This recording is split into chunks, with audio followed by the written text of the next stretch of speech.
একদিনে ঢাকায় ট্রাফিক আইন লঙ্ঘনকারীদের বিরুদ্ধে ৩৫ লাখ টাকা জরিমানা করেছে পুলিশ। মামলা করা হয়েছে ৭৭৬টি। মঙ্গলবার ডিএমপির মিডিয়া অ্যান্ড পাবলিক রিলেশনস বিভাগের উপ পুলিশ কমিশনার মোহাম্মদ তালিবুর রহমান এ তথ্য জানান।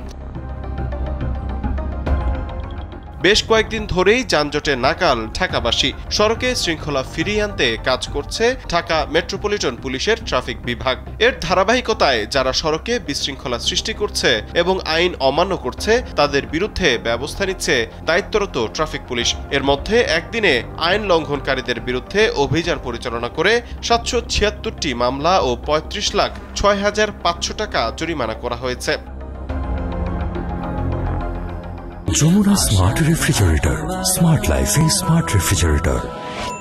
পুলিশ জানায় জরিমানকৃত টাকার মধ্যে ৭,৯৩,৬০০ টাকা তাৎক্ষণিকভাবে আদায় করা হয়েছে। অভিযানকালে ৬০টি গাড়ি ডাম্পিং ও ৪০টি গাড়ি রেকার করা হয়েছে। সড়কে শৃঙ্খলা ফেরাতে ট্রাফিক আইন লঙ্ঘনকারীদের বিরুদ্ধে অভিযান অব্যাহত থাকবে বলেও জানান ডিএমপির কর্মকর্তা।